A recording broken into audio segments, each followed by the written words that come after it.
Sir, Russia నుంచి oil కొనుక్కునేందుకు India America అనుమతి ఎందుకు తీసుకోవాలి? ప్రతినిధి బహిరంగంగా ప్రెస్ మీట్లో ఈ విషయం చెప్తోంది. అమెరికాకు భారత్ ఇంతగా లొంగిపోవటం, భయపడటం అవసరమా? ఖచ్చితంగా అవసరం లేదు.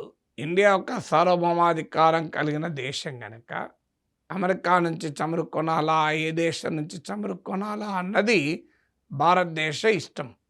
సో అదొక స్వతంత్ర దేశం గనక. కానీ అమెరికా అన్ఫార్చునేట్లీ మోడీ ప్రభుత్వం అమెరికాకు తల వంచుతోంది. అమెరికా ఉన్నప్పుడు కొంటోంది. అమెరికా వద్దన్నప్పుడు ఆపుతోంది. ఈ 2022లో ఉక్రెయిన్ వార్ మొదలైనప్పుడు చమురు కొనమని మన భారతదేశం రష్యన్ చమురు కొనడానికి ముందుకొస్తే అప్పుడు అమెరికా మనల్ని మెచ్చుకుంది. ఎందుకంటే రష్యన్ చమురును అమెరికా కూడా నిషేధించలే కొనడాన్ని. కేవలం ప్రైస్ క్యాప్ మాత్రం విధించింది. అంటే $60 మించి పెట్టకూడదు అన్నారు. అందువల్ల రష్యన్ చమురు కొనడం ద్వారా గ్లోబల్ ఆయిల్ సప్లైస్ స్టెబిలైజ్ అవుతుంది, ఆయిల్ ప్రైసెస్. అదే సమయంలో రష్యాకు నిధులు సమకూరవు, అంటే ఎక్కువ లాభం రాదు కనుక అది అమెరికా వ్యూహం. ఆ రోజు ఇండియాను సమర్థించింది. ఉక్రెయిన్ వార్కి ముందు 1% మన దిగుమతుల్లో 1% ఉండే, అది కాస్త 40% వరకు కూడా చేరుకుంది. తర్వాత రష్యా నుంచి చమురు కొనొద్దు అని కండిషన్ పెట్టింది. సో అది కూడా మనం కన్నా ఎక్కువ కొంటున్న చైనాను ఏమనకుండా మన మీద పడింది. ఆ మాటకొస్తే ఈవెన్ యూరోపియన్ యూనియన్ కూడా రష్యా నుంచి ఆయిల్ కొనకపోయినా గ్యాస్ కొంటోంది. ఇప్పుడు రష్యన్ ఎల్ఎన్జి ఎక్స్పోర్ట్స్లో 51% యూరోప్కి వెళ్తుంది. ఆ మాటకొస్తే అమెరికా రష్యాల మధ్య ట్రేడ్ కూడా ఆగలేదు. మీకు ప్రెసిడెంట్ పుటిన్ అలాస్కాలో చెప్పాడు, ట్రంప్ ప్రెసిడెంట్ అయ్యాక అమెరికా రష్యాల మధ్య ట్రేడ్ 20% పెరిగిందని.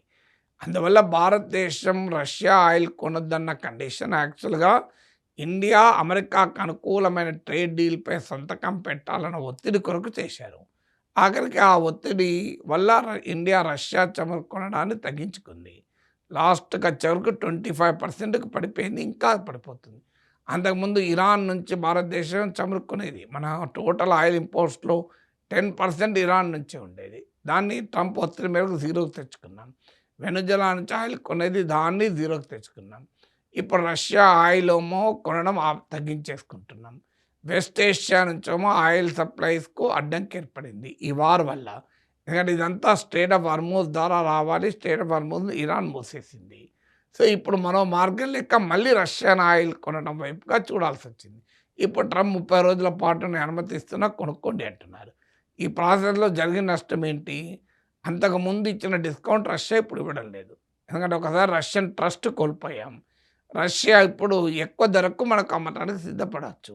దానివల్ల కనీసం బ్యారెల్కి ఒక $4-5 మనం ఎక్కువ చెల్లించాలి. అందువల్ల ట్రంప్కు తల వంచినందుకు, మోడీ తల వంచినందుకు ఇలా భారతదేశం రష్యన్ ఆయిల్ పైన ఎక్కువ డబ్బులు చెల్లించాల్సిన పరిస్థితి తీసుకొచ్చుకున్నాం. అందువల్ల ఎప్పుడైనా స్వతంత్ర దేశం తన అవసరాలకు అనుగుణంగా నిర్ణయాలు తీసుకోవాలి తప్ప అది ప్రిన్సిపుల్ కూడా మనం అంగీకరించకూడదు.